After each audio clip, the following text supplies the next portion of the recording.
Hello students, today I will explain you the second chapter of chemistry, matter. Matter is defined as anything that occupies space and has mass. For example, table, chair, book, clothes, food items, these are all examples of matter. Feelings, thoughts, ideas, emotions, taste, etc. do not occupy any space and therefore they are not regarded as matter as they do not have any mass also. Particulate nature of matter.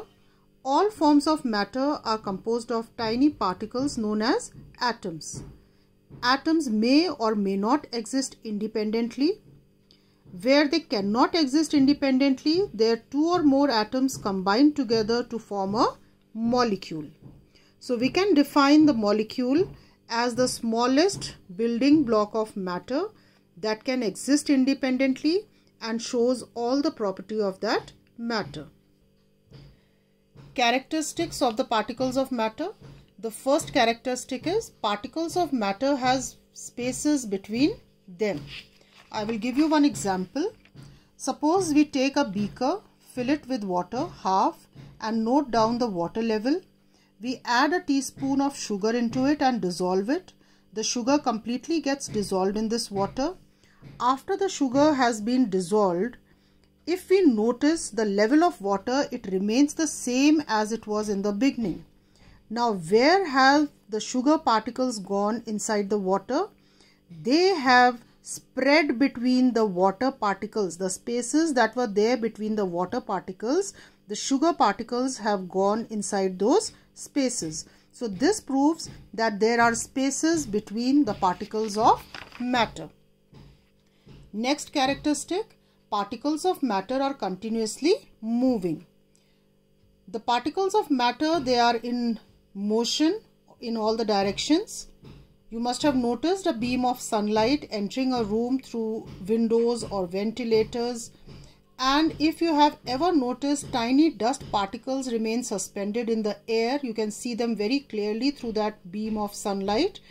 They keep moving in a haphazard way. Similarly, the particles of matter also keep moving in the same manner. Particles of matter attract each other. There are some forces of attraction between the particles of matter which keep them together. These forces are called as intermolecular forces of attraction. These forces keep the particles of matter together. But the strength of these forces of attraction is different in all the three states of matter.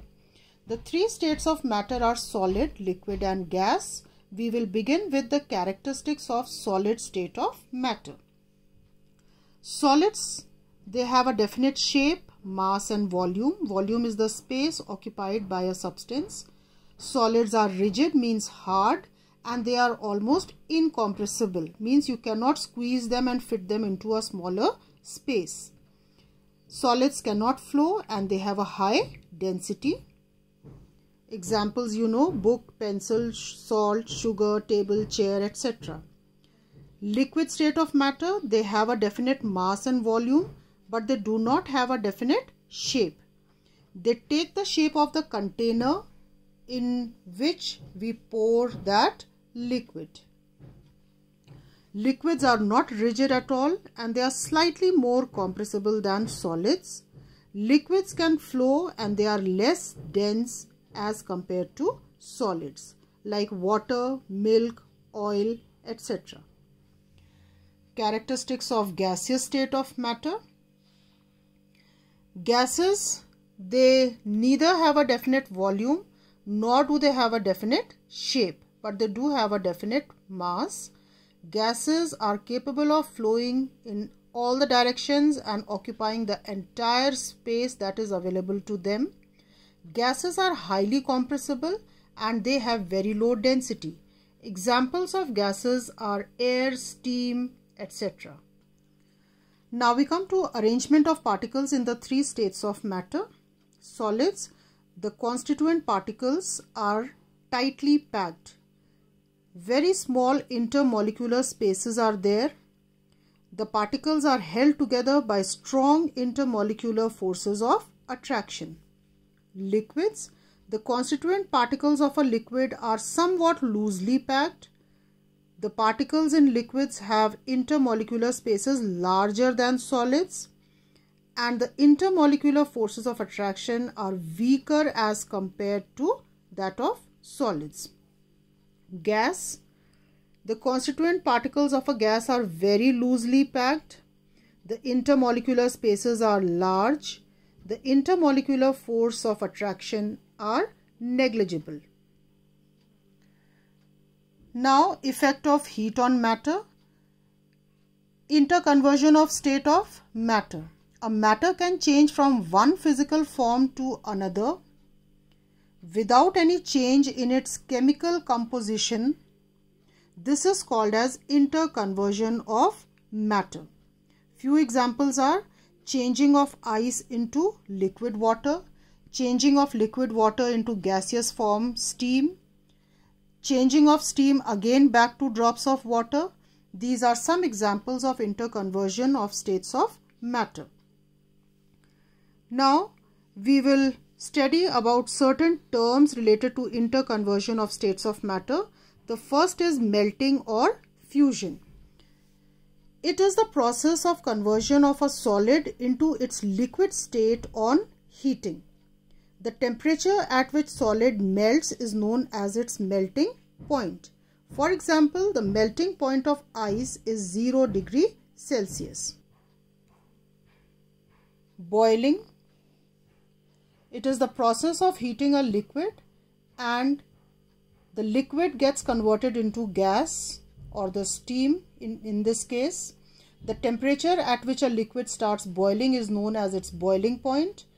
The boiling point of pure water is 100 degree Celsius. Condensation. The process of conversion of a gas into liquid is known as condensation.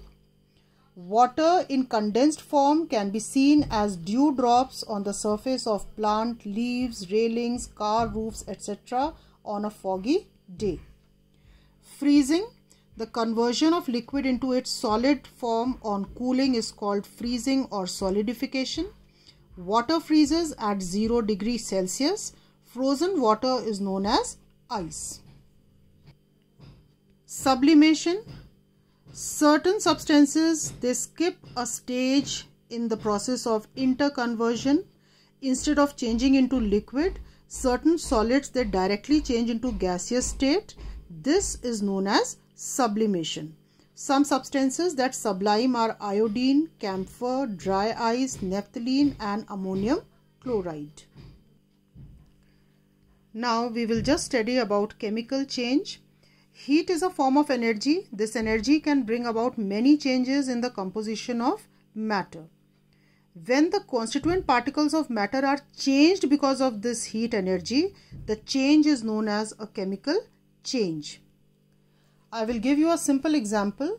When a candle is lit, the solid wax near the wick, it melts into liquid wax. The wax is then absorbed by the wick, turns into vapor. The wax vapor near the flame burn and form new substances such as carbon dioxide, smoke and water vapor. Therefore, it is known as a chemical change. Interestingly, a part of the molten wax which flows down and is not absorbed by the wick, it turns into solid wax again. So, this is an example of a physical change.